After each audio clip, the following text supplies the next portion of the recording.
This presentation arose out of a question in Stockholm that I was asked. I gave a fairly philosophical talk, theory of evaluation, and one of the delegates said to me, yeah, that's all very well, you academics, but do you actually ever do any evaluation? And that's a very good question. And my answer was, actually, yes, I do. Academics regularly get called in to devise and develop independent evaluation. And you heard some comments before about the importance of evaluation. So here I am, talking with Barry. We said, why don't we do a practical workshop and look at some of the things. So in the slide deck, there are 3 case studies. I'm going to quickly get through 2 of them this afternoon, just to give you a few thoughts about an example, if you like, critique it, look at what we did well, look at what we did badly, if you like. The first one I want to talk about is a campaign called Pink Sari. Key points of the case study, what I hope to get across.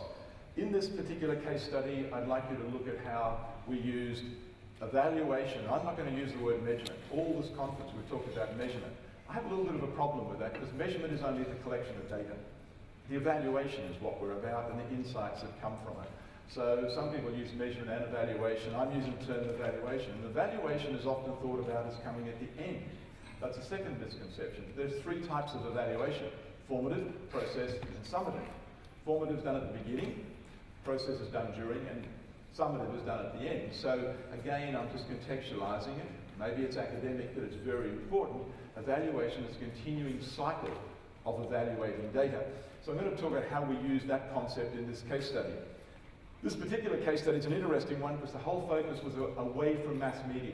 You'll see how the research showed that mass media was not going to be effective. And had we not done formative evaluation, we would not have known that and we would have wasted a lot of money. We actually used a community engagement and collaboration approach.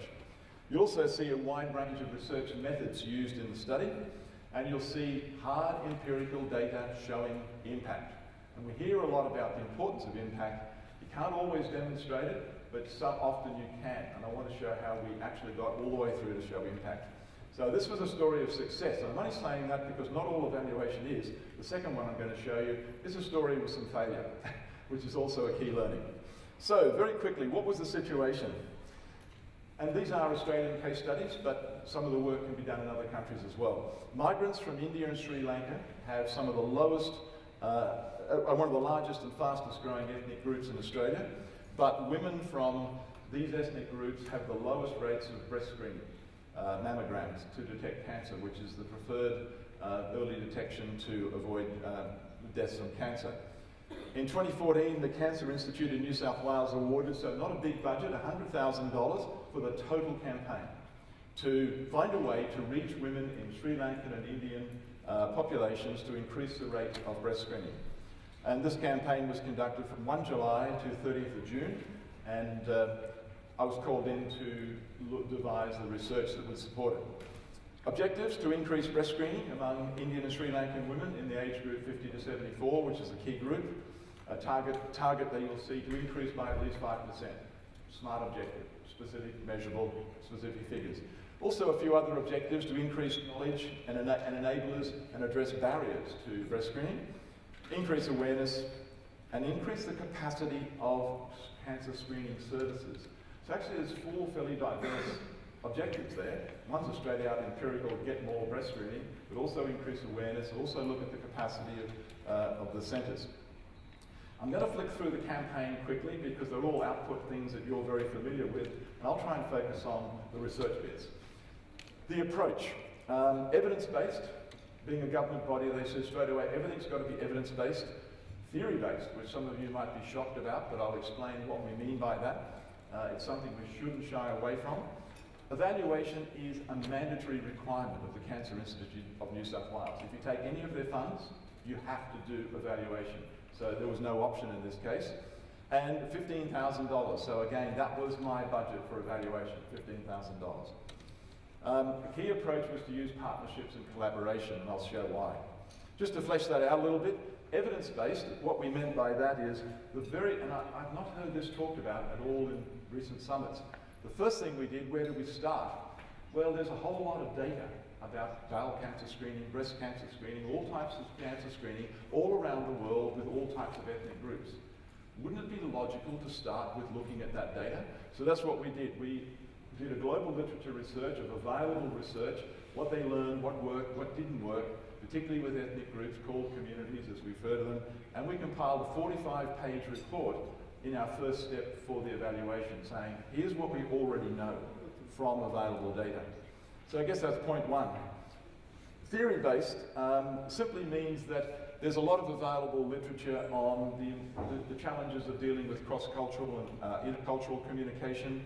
There's also a theory on the social ecology model of health. In a nutshell, what this says is that traditional approaches to health communication that are top-down, driving information, are failing. They are not working. And the social ecology approach of health says you have to look at the social context of the audience and understand and adapt to that social. That's all it means. So this is an example of a theory that says, hang on a minute, stop and think, don't go and follow the traditional mass media model, because all the evidence is saying, all the published evidence is that probably doesn't work. You've got to work within the social ecology approach and also a culture-centered approach. So that's where we borrowed theory, because all theory is published, available knowledge, pure and simple. Rigorous evaluation, as I've already said, and then the partnerships and collaboration approach. The UTS, my university researchers and I were called in to do the evaluation. The other key thing is that comes out of the literature, importance of establishing a project steering group.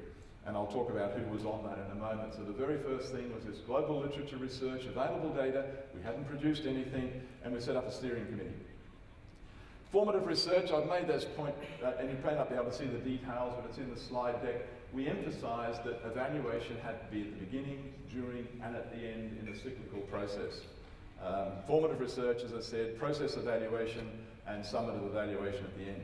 And that's something I'd really urge you to think about. I've not heard that talked about in this summit at all. We're constantly talking about measurement, and we're constantly talking about measurement at the end. And if you've made mistakes at the beginning, good luck. It's all over when you get to the end. So if I've got mistakes in a campaign, I want to know about them really early on. Formative research, what did we do? I'll rattle through this quickly. First thing we did is a survey of Indian and Sri Lankan women within the target audience, all done by face-to-face interviews. Again, that was informed by the literature that says they don't respond to e-surveys and printed surveys. You've got to interview them. We had low budget, so we picked periods like major ethnic celebrations and major festivals where we could literally do street interviews. We did use SurveyMonkey, and you'll see the numbers there. We got 206 responses from face-to-face interviews. We got 94 from SurveyMonkey. So it didn't work all that well, but that did give us N equals 300. We also then wanted to go deeper, so we followed that with focus groups. We did 4 focus groups involving 36 women from Hindi, Tamil backgrounds, also some Tamil Muslim, because within Indian and Sri Lankan there's all these different groups, and we couldn't assume that they were homogenous. Also, we started to talk to key intermediaries, Sri Lankan and Indian doctors, leaders of Indian and Sri Lankan community groups. This is all happening before anybody's produced a brochure. Keep the creatives ready, but keep them in the background till you get the strategy right. I think we might have heard that sometime there. And this is just some of the things we found out in this community. These are a few findings. Breast cancer is a white woman's disease. We don't get it. Arabic, Indian, Sri Lankan women, we don't get it. If there's no symptoms, you don't need to do anything. Cancer doesn't have a cure, so it's a death sentence, so why bother? Superstitions are on it. Fear of appearing diseased. These are things that we didn't quite understand.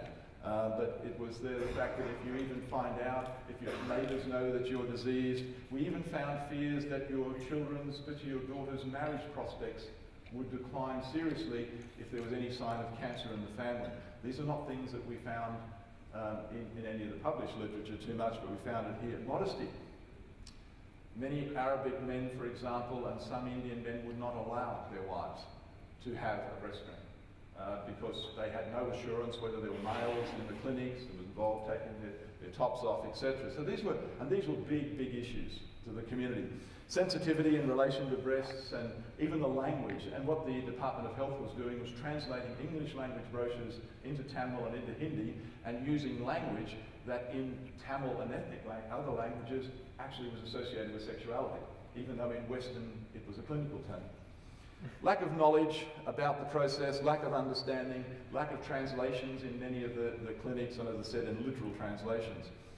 And what we found is that everyone consumed mass media, but when we asked them where do you go for health information, Nobody in the focus groups or the survey said they went to mass media. It was their daughters, peers, friends, and local community doctors. So suddenly we had this really key finding that said doing the typical TV campaign, the typical press releases, really wasn't going to get any information across on these sensitive issues. We knew who the peer influencers were. So the strategy that came out was this strategy of community partnerships. And we pulled in Refugee Health Service, Breast Screen New South Wales clinics, and you can see some of the organisations there. And they finished up about 8 organisations were on the project steering committee, helping us design the campaign. We identified community champions, not necessarily leaders of political type organisations, but just people who are advocates. You know, an Indian woman doctor who was running, on her own initiative, running activities, etc.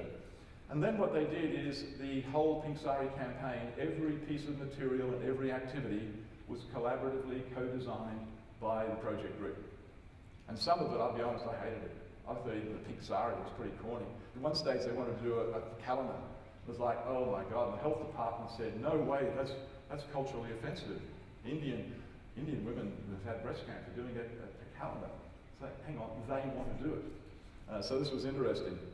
We also did a cultural competency study. We brought in an independent consultant of breast screening clinics to see how well they were delivering this customer service to these communities.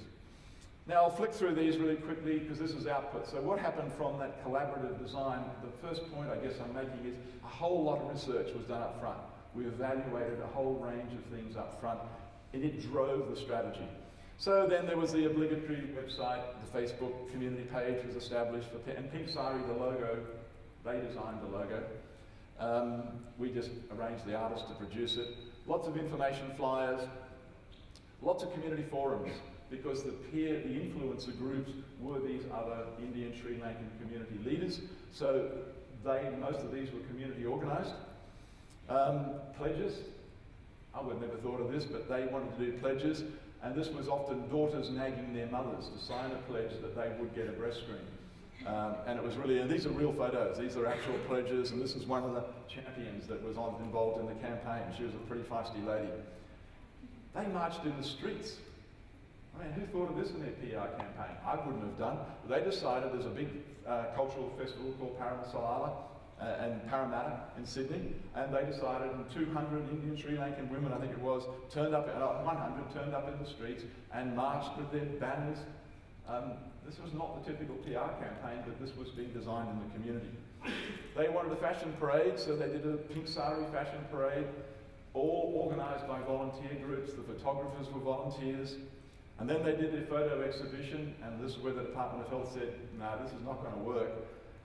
They called for volunteers, and 12 of the nation's leading photographers donated their time, and each worked with a cancer survivor, and they did the photo exhibition. And one of the most successful elements was the Daughters campaign. We nicknamed it the Daughters Nagging campaign. The young Indian Sri Lankan women were the ones that were most westernised, most understanding of the issues, so we solicited them, and they were doing YouTube videos, they were nagging their mothers, they were posting comments, and they were a huge influence in the outcome that I'll show you. A bit of publicity, there was some ethnic publicity, but probably, and these happened accidentally. We didn't issue any press releases, but local media covered the events. Outputs. Key messages prominent in only 47 media articles, so this is not a big story for media analysis. The next one is, and I'll show you. Good placement of messages, so there's a bit of typical evaluation. Key messages in the media, so we were able to show that they did get their messages across. But more importantly, moving on to outtakes. So there were 55 Pink Sari events held in the 12 months period. 10,462 Indian Sri Lankan women attended those events. That's huge in a city that we think there's only about 15,000 Indian Sri Lankan women. Pink Sari Facebook pages, significant numbers of likes. So we did the traditional evaluation through here. 1,000 video views on YouTube. 100, more importantly, 100 Tamil doctors voluntarily engaged in an outreach program and voluntarily contacted all their customers, or their patients, I should say, in that group, and talked about breast screening. I mentioned the 100 women in their march. The Pink Sari fashion show was a sellout. So all typical outtakes. 14 women were in the calendar, so there was 12 months plus covers back and front. Volunteer time, and this is not ABEs, this is actual volunteer time of photographers and producers, $300,000 worth of volunteer time to the campaign. Outcomes. Overall, we gained within the 12 months an 8% increase in Indian and Sri Lankan women having a breast screen. 3% more than the target, or 62.5% ahead of the target. So we hit the numbers well and truly. Causation, which we were talking about in the previous workshop, if you were here, there was no advertising happening, there were no other, one of the issues of causation is you've got to establish there's no other likely causes. We could not identify any other likely causes, so we could claim that this was largely due to this particular program. 8% increase also within specific groups, so within the group having a breast screen for the first time, which is a really important metric, 8% increase. A couple of other numbers, 10% increase in the number of Tamil women having a breast screen, so 100% more than target. 7% in the number of Hindi women, 48% among Tamil women, which is one of the largest groups, having a breast screen for the first time. So these were actual behavioural changes. Now the interesting thing is that was within the calendar year, so we pleaded with the Cancer Institute to say you can't expect all of the results to have occurred within the period of the campaign. So we then extended the evaluation for the 6 months after, and again we found overall then there was a 6% increase, but there was a 15% increase across the 18 months having a breast screen for the first time, so 3 times the target. And you can see the numbers here for yourself, 21% increase in the number of Hindi women having a breast screen for the first time. The cultural competency study, so we hit all the numbers and exceeded them by far for the Cancer Institute. The cultural competency study found a number of significant problems. Failure of staff to offer translators to women who didn't have language, often unavailability of translators, and a lack of understanding. Some of them had a lack of sensitivity towards sensitive issues such as modesty. And this is just one photograph. I mean, this was offensive to some women, and particularly to married women with husbands who had images of this. And the Western approach was to actually move breast screening mammograms out of private clinics into mobile vans in shopping centres. And within this target group, that was absolutely the wrong strategy. They said, we don't want to walk in public and walk into a breast screening clinic. We want to go privately to a clinic and do it that way. So the actual campaign had been heading in the wrong direction. The result was also not only hitting the target, but changes to policy and changes to the training program for clinics in the state. A couple more outcomes and in-caps. A number of organisations involved have asked to become partners in future projects. Tamil doctors have actually now requested and have gained permission to take the same campaign to bowel cancer screening.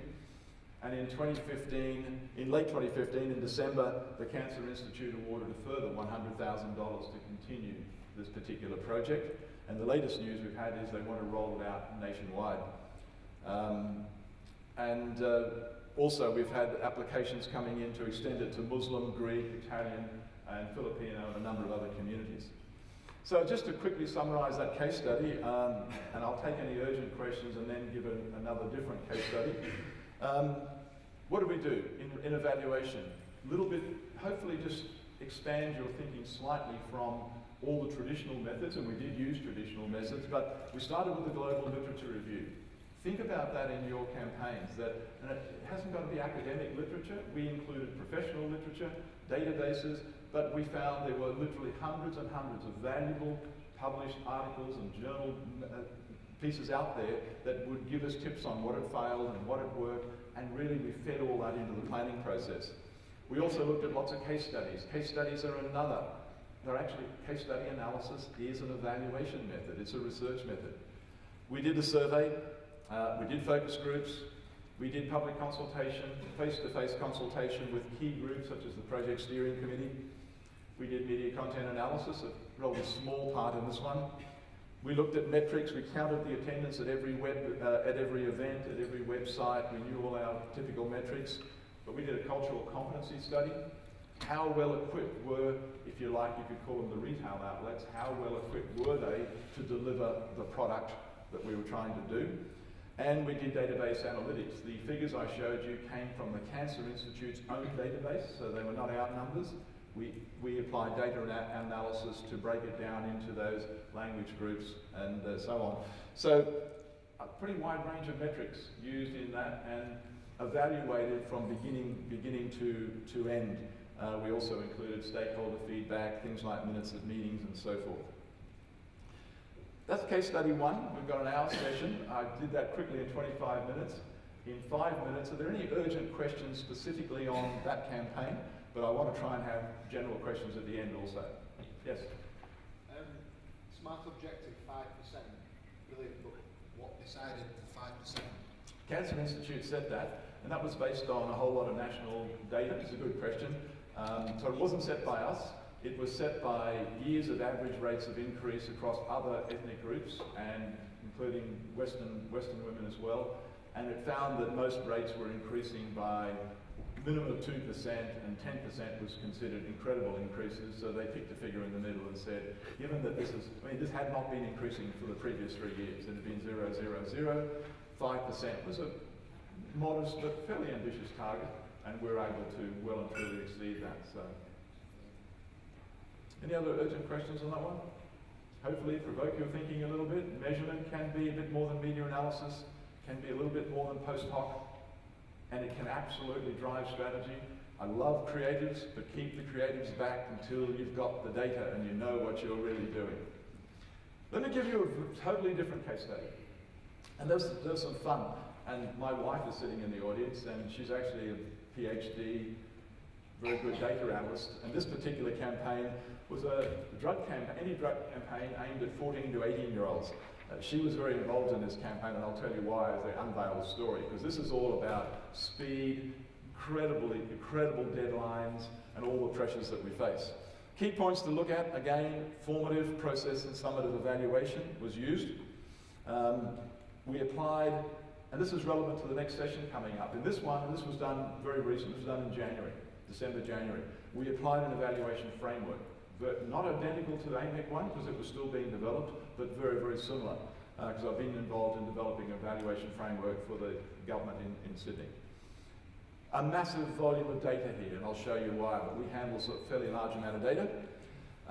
The impact in this particular, and this will affect many of you, the impact of an anti-drug campaign to reduce drug taking among 14 to 18-year-olds is not going to happen in 6 months or 12 months, is it? It's a long-term objective. So this is a challenge that we all face, is that the behavioural change was really 2, 3, 4, 5 years. It was long-term. So how do we evaluate the success of this particular campaign? The campaign also went viral halfway through and was widely criticised, to the point that the Premier of the state pulled the campaign off air. So this is a story of success and failure. It's also a story of sophisticated research and analysis to gain really deep insights, which I'll try and justify that claim. So, situation. 1 in 5 20 to 29-year-olds have recently tried cannabis. These are Australian figures. Almost 15% of 14 to 18-year-olds have tried cannabis.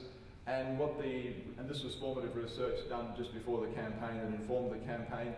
Most of the 14 to 18, most people who are going to use cannabis try it first time in the 14 to 18-year-old range. So the idea was to run a campaign to try and address first-time usage and trialing. While cannabis use has some medical benefits, which is recognised, evidence of harm from recreational use is available, but research showed it was widely seen within this age group as entirely harmless to them. And it was even actually seen as cool to do it. So these were some of the situation barriers we faced. Also a lot of curiosity, young people just wanting to try it, and often getting egged on and urged by peers. So I won't go through all of these, but first of all, the classic framework approach, organisational goals, which you can see here on screen, wanted to reduce first-time use basically, campaign objectives, and then we broke it down. The primary target audience was 14 to 18-year-olds, and the secondary target audience was peers and influencers of 14 to 18-year-olds. Just a little practical tip here, difficult group to research, because what do we know about minors, people under 16? it's a lot of ethical restrictions on how you can survey them or talk to them because they're considered children. So that was one of the other barriers. The approach. So with this group, no big surprise, the strategy was a digital campaign targeting 14-year-olds, conducted in November 2015 to January 2016, so not long ago. It still burns a hole in my memory, as you'll see in a moment. The concept had to be developed, had to be edgy, funny, funky, colloquial. It had to be that, as you can imagine. Anyone got 14, 15-year-old children in the audience? Yep, a few of you, like traditional stuff's not going to work. The language adopted, we had to talk the government out of talking about cannabis and use the term weed and stoned, which they didn't particularly like doing, but that was the language of the group. And what they did in the creative is created a character based on the sloth. And this character was called Stoner Sloth. So this was the creative people getting involved. And of course, if anyone knows the sloth, it's this slow-moving, and it's associated with sin and sort of was. But it was this pretty cool animal. I'll show you. There he is. There's Stoner Sloth. And the theme behind that was "You're worse on weed." The budget was $500,000 for total digital advertising. They only spent $350 of this, so the campaign did get pulled. And $50,000 was allocated for evaluation. So there was a lot of nervousness about this campaign, and they were very hot on having very good evaluation. Activities and outputs. So not a typical campaign again. This is mostly digital advertising, which I do a lot of evaluation of. 3 30-second videos. They were hosted on Tumblr at a special site. 6 GIFs, so little 3-second animations, also hosted on Facebook and other places. And then promotion of links to the videos through online advertising. So what this was doing is enabling us to target 14 to 18-year-olds that the links were not, we didn't want it on YouTube, we didn't want it out there broadly, we wanted to buy placements into Google search, etc., in Tumblr and Google's paid search to reach 14 to 18-year-olds to link them to the videos.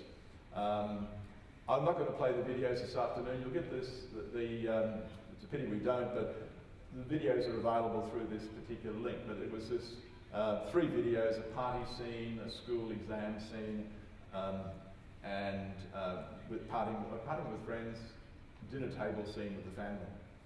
Stone the Sloth also was an actual persona. There was a person who was online in social media responding to comments. There was a lot of social media chat. But you'll see what happened. Stone the Sloth disappeared halfway through the campaign. The government got nervous and told her to stop talking. And there was also, because these were all very short videos, and they were very funky and edgy, and they're all about how, kids falling out, I can't talk. Anyone seen a Stone the Sloth? It's like, if you wanted serious information, you could link out to a place called Your Room, where all the technical information was. Evaluation methodology. In overview, what I'll quickly show you some examples of is formative research. We gathered data from previous surveys. So the National Cannabis Prevention Information Centre in Australia had a large body of data which we drew on, but also all the creative was pre-tested with the target audience. So a lot of pre-testing and a lot of concepts were rejected before we came up with Stone the Sloth. Well, before the agency did. Saatchi & Saatchi was the agency. In process evaluation, we collected media metrics, so impressions and views and all that data was being monitored daily. We did media content analysis, both online, traditional media, TV, and we did social media analysis. Was a very big part of this evaluation because we needed instant feedback on what was going on. Summative, and very importantly though, we had to try and measure the results. We did a survey. And originally we were going to do a pre-survey and a post-survey. We eventually had to collapse those because of timing into a survey with pre-exposure and post-exposure questions. And if you're pre-exposure, you can link and view the videos and then come back in and complete. And what we then did is synthesize all that data into a final report that we're involved in writing. So here's just a typical, give you an example. This is the school scene, and Stoner Sloth is in the school and can't do the exam and fails the exam, and it's all quite comedic and seen as cool. Outputs, quickly run through these again. So some traditional work, very high reach. What we've got here is daily paid search, and what was interesting, this was organic reach. So we paid for a period And then and this is starting in the beginning of the campaign, and then a huge amount of reach started to occur organically after that. Facebook views, you can see the peak periods of the campaign certainly spiking up here. So these were daily likes, and then total lifetime likes. So we had all the social media data coming in. Then some really detailed media metrics. So we looked at outputs in terms of the 3 videos. So these were the 3 main videos: the party scene, the dinner scene, and the exam scene. We knew the spend, we knew the total impressions, we knew the video views, completed views. We wanted to separate people who dropped out after 5 or 6 seconds, total engagements, etc., web clicks. So there's a huge amount of media metric data coming in that showed that we were reaching this group. We then used social media analysis to start to look at what we wanted to know the response. Okay, we reached, this is the whole thing. Outputs, that's all outputs. We're putting out lots of shit, right? What's happening with it? So the first place we could get any indication of response would be social media. And it was interesting, I'm showing a few word clouds, but we were getting, this is at this stage just 14 to 18-year-olds, there was a whole lot of ha ha ha, wow, did you see this? You know, what the F? And that's kind of normal, positive reaction from young people. Typical comments, funny, hilarious, ha ha ha, 1,264 times, so like this is quite a lot. Stoner Sloth is lovable and adorable. Oh my God, and what the F. So, people are watching this, and that's not a bad reaction if you have any teenage kids. Also, very importantly, what we're looking for, a lot of tagging and sharing. So and this was a really key thing, these videos were funny and edgy, but we wanted them to be an artifact, because 15-year-olds don't say to their friends, don't smoke weed. What they will do though is share a video or a GIF or something with them. And there was a lot of, this is me, this is you, my family, and directly, nearly 1,000 times, this is you, sent to somebody, to another peer. Tagging of other comments like, Charlie Adams, don't be a stoner sloth. So some people were naming people. And so what we were starting to see is a very, very positive response. But trouble's coming. Just some more comments. You can see a few of them. Daniel, you're worse when you're stoned, buddy. What the F, I'm just happy. Lots of conversation. And young people were viewing the videos, tagging people, sharing them, and sending them to others and starting to use them. So we were like, oh, this is great, this is really good. Things turned negative. The campaign was very targeted, as I said, from the beginning up until the launch on 18th of November, and about mid-December things started to change because it was all paid search. Stoner Sloth videos got compiled and posted on YouTube on the 15th of December, and they got 3.65 million views in just 3 or 4 weeks. It went absolutely viral. So now it's being seen by everybody. Old farts like me, 50, 60-year-olds, suddenly it's out there. It's picked up by the traditional media, the newspapers, the TV, and there is widespread criticism. What the hell is this? Waste of taxpayers' money, the peak anti-marijuana absurdity. The Australian anti-marijuana campaign has hilariously backfired. So the government is panicking, the Premier orders the campaign to be canned, etc., etc. And Mary, this is happening on the 15th through the 20th of December. That's Christmas for everybody in Australia. It's summer vacation, and my wife and I are at home, relaxing, and we get a phone call saying, the shit has hit the fan. The Premier wants the report not in February, when we were going to do it. He wants it now. So we went to work on doing an analysis. And not only that, in the middle of this, Stoner Sloth left the building. So they pulled the spoke, and that went worse. So the young people who were having a conversation, once Stoner Sloth pulled out, and everyone, all the old farts got involved, what do young people do in an online site? They leave. So all the young people left. Now you'll see how we know some of this in a moment. And the government pulled the campaign. Just a few of the outtakes of the media criticism. Sunrise, one of our top-rating weekend TV programs, one of the world's stupidest ads. This is the sort of stuff that's happening. Among the worst ads of 2015, it got rated.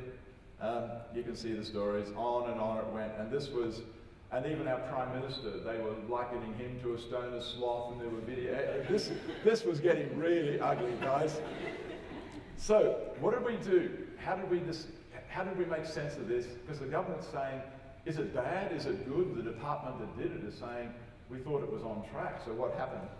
We found 30-something thousand social media sites, comments just in that period. We didn't get them all, but we managed to get 27,000 social media comments retrieved, and we analysed them, and my dear wife here wrote an algorithm that enabled us to get the metadata, because we wanted to be able to segment young people from the older people in the social media comment space. Sometimes they give their date of birth, sometimes they don't, but even sucking down photographs, you can actually visually, approximately work out, who they are. That was important. We retrieved from Facebook, Tumblr, Instagram, YouTube, and Twitter, and we then coded all of these comments. So we did human coding, looking at memes such as humour. We want to know all the positive stuff. That's where we got those words about funny, ha ha ha. This is me, this is you. Used 2 analysts. We didn't have time to do intercoder reliability assessment, but we used 2 coders to reduce subjectivity, produce word clouds to try and simplify the data, and very importantly, as I said, segmented it down by age group. What we found when we started to do the segmentation is that a lot of the criticism was coming from advertising experts who were criticising the campaign. And they were, of course, the agencies who didn't get the campaign. There were so many experts appearing on TV saying this is a waste of money, and it was thinly disguised promotion of their own interests. There was also the pro-cannabis websites. They actually were driving traffic to them. So all the pro-cannabis sites, including one in the US, actually tripled its membership because they were jumping onto this campaign. So what we were starting to see is what's called newsjacking and meme-jacking. There was, once it went viral, there was an attack on the campaign to hijack it. And also the professional meme jackers got involved, including this guy who was really smart. It was right in the middle of the launch of Star Wars, the new movie. And so he launched the Sloth Wars, the Force Awakens, and produced a poster. So people were making money. He's selling these posters and all of this material. So this is really getting out of control. So what we're able to do by the social media analysis, though, is to show very clearly, it jumped out, after about 5 days or something, 5 days of crunching data, suddenly that almost all of this criticism is from people not in the target audience.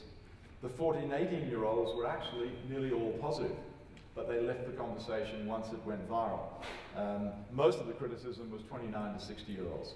Also, most of the criticism was related to the advertising strategy and the creative approach, and to the anti-cannabis messages. So it was taken off into debates about medicinal uses and pro-cannabis, etc., etc. The segmented social media analysis shows that the target audience, 14 to 18-year-olds, were receptive, they found it credible, and they were supportive, but of course that's still outtakes. So, final bit of analysis that I'll finish up is we then, of course, had the survey to run. And so the social media was a good indicator that it had worked in the target audience, but it had terribly backfired outside of the target audience. But there were clear signs of some success, but that's still not an outcome. So we used a pre-consenting panel because we had under 16-year-olds in this group. Very hard to survey these people. So we used an independent research company in Melbourne that had parental consent pre-assigned to the panel. We got ethics approval through our university. Bear in mind, this is a really hot political issue. If we're suddenly seen to be leading young people, 14, 15-year-olds, into questions online or whatever, that could backfire, so we're very cautious. Survey questionnaire of 20 questions designed by academic researchers. Pre- and post-campaign waves were planned, as I said, but too onerous and not enough time. So we run one wave only in January 2016 with 2 parts, and it was basically along the lines of, if you've not seen the videos, click here, but if you have seen them, fill out the survey. And then we were looking at pre- and post-exposure attitudes. We had N equals 400, so any of those quantitative jocks in the room know that that's going to give us good statistical reliability. So we kept going until we got to 400. Key messages, these are just some of the findings. Key messages, using weed makes you slow and dull like a sloth. You can't think or act straight. In short, all the key messages came through in the survey, prompted and even unprompted. Perceptions, being arrested for weed possession was the number one concern. The key thing on this chart is simply that, I think I've taken the index, oh no, we've got the index on here. The pale blue is pre-exposure, post-exposure. Now, you don't get dramatic increases usually, but what you can see is nearly every one of these key perceptions, we increased the perception where it was positive for us. Performing poorly at school, performing poorly in exams, performing poorly in sport. The survey shows that their perception of that increased after seeing the campaign. So we were starting to see some real shifts in attitudes. Post-exposure perceptions of risk of harm. 57% said there's a possibility of long-term effects. Again, serious risk to my health, risk to others. So, and even uncool, 27% said it was uncool to use weed in that age group. Just a little bit of a summary of some of these, it's easier to read. So pre-exposure, you can see here 69 to 74, basically 5, 9, 8, 10, 9% increases in all of those perceptions. Overall outcomes, I won't run through all of these, a lot of reach figures. Probably the key things though, as we get towards the end, and remember I said this is the behavioural change we can't see right away, but as we move through the metrics, we got, you know, changes in attitudes, changes in beliefs, but we also got 1/3 indicated that it made them think and potentially influence their future intentions. So we're able to measure likely intention to try. And it's a good thing to remember, if you can't measure actual behaviour change, at least measure what is your likely intention to change. And so that was also fairly positive and fairly indicative. Conclusions, we're able to show that the campaign passed through 3 phases: a targeted phase, where it was very successful, a themes and memes phase where things start to emerge, and a viral phase. But what we actually found in this, and where a deep insight was, and we've written this up for marketing journals, is that virality, which is widely lauded as what you love in online work, everyone wants virality, but going viral is not always a good thing because of newsjacking and meme-jacking, and sheer volume is not the issue. And we found here that virality can be quite problematic, and that we need to think very carefully about campaigns that go viral. Because your messages get drowned out, you get newsjacking and meme-jacking, and the target audience generally falls silent when something goes viral. So you get a whole lot of noise, a whole lot of volume, and no effectiveness.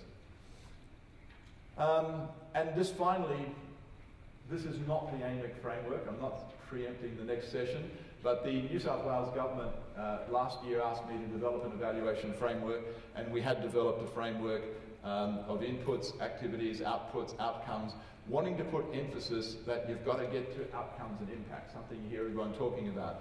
And what we did for the cabinet, New South Wales little politicians who say you've got 5 minutes, we simply showed the activities, just in bullet points, the outputs, the Sloth videos, and underneath we put the evaluation metrics into a 1-page report, albeit there was a 72-page report, detailed report, that was given to the rest of to the department. So that's another very different case study. Again, I think deep insights come out of that because of the issues of virality, the need for targeting, how to use online. We found some very deep insights that will inform all future campaigns. And we found some very good results and some very bad results in the same issue. And lots of research methods. If you've seen media analysis, pre and post surveying, interviewing, focus groups, literature reviews, hopefully I've sort of shown you how a wide range of research methods were applied. They were applied all through the projects, pre, during and after, and most of them had relatively small budgets. The first one, $15,000. Not a big budget for pre and post research. If you're interested, ask questions. Is that hopefully something that inspires you? Yes? There's a lot in it, isn't there? In the booklet there are 4 case studies, and in the slide deck there are 3. There's another one from a crisis campaign that was absolute total failure. Everything didn't work. So just to be honest in research. Thank you, Jim. I'm Alison from Gorkana. I love the academic approach to creating the research or to creating the methodological approach to the campaign. That said, I think it's more the exception rather than the rule from my experience of working with PR agencies. Why is that? First of all, what do you see as the main barriers to creating that link between academia and PR in practice? And then what would you recommend to remedy that?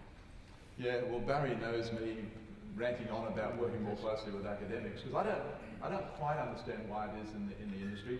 Possibly it's definitely partly the fault of academics, because I think some talk in a language, Foucauldian discourse analysis and theorising, that is not really relevant to industry. But not all academics do. And also, a lot of academics are working with McKinsey and Deloitte and all of these companies, and I'm called in directly to the New South Wales government to review all advertising, $120 million worth. So we are getting that work, and they're telling us because we do it very rigorously and with credibility, and that the industry's not doing that enough.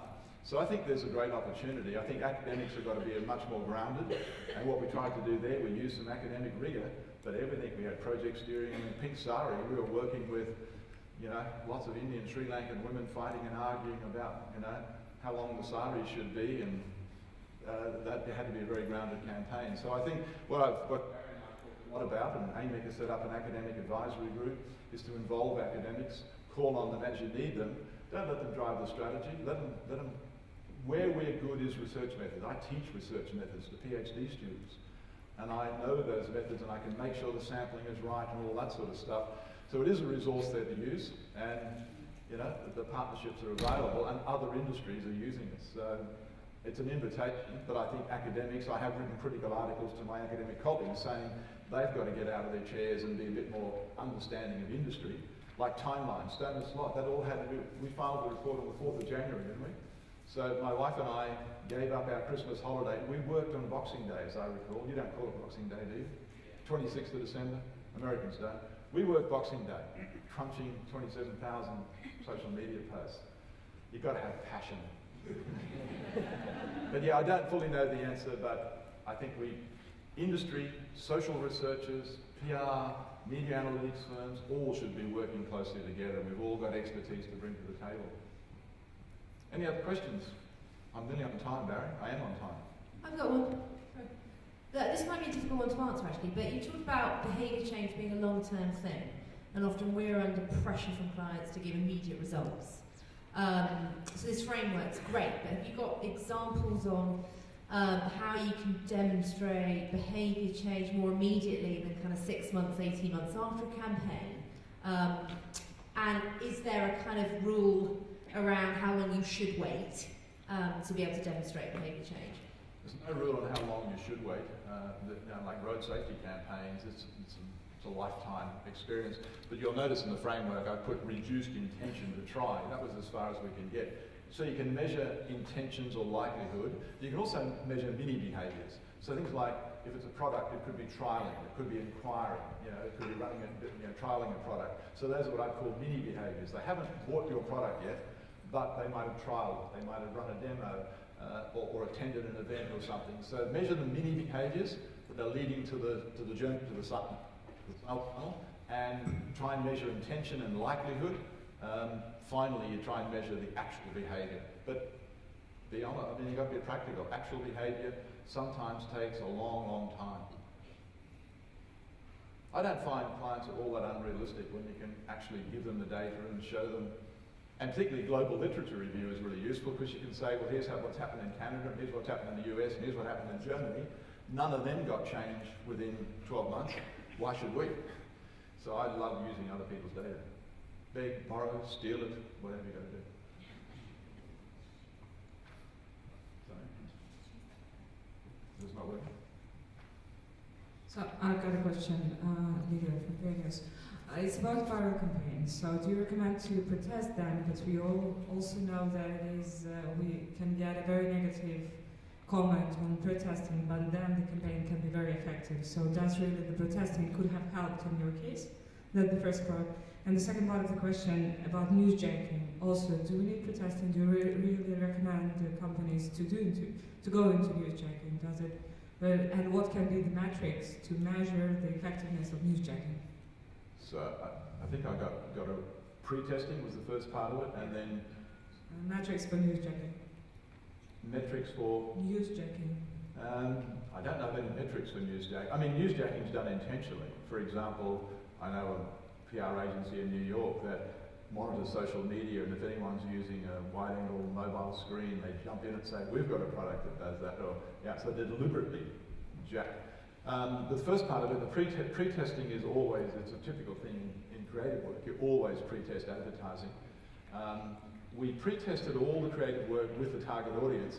Probably the failure in this campaign goes back to environmental scanning. And if we had done good environmental scanning, which PR people should do, we might have thought more about the outside the target audience. What was the potential for it to go viral, and what would happen if the campaign was exposed? Because it was a very edgy campaign. It was very offbeat humour that people of my generation just normally wouldn't get. It looked really stupid. And so I think the pre-testing was fine, but they should have probably did environmental scanning. You say, what would happen if, and consider what ended up being collateral damage. So the campaign actually was very successful, but nobody considered the potential for collateral damage, and that's what it got. But newsjacking, it's a relatively new thing. It's growing very, very fast, and it's something to watch out for. And the marketing industry is very in love with virality. They just want things to go viral, but that's because they mainly report total volume. So you go viral, you get big numbers, but actually your whole campaign can be crashing and burning. So the qualitative work is important. It's 2 minutes to, we're done? Barry says we're done, so when Barry says we're done, we're done. Thank you.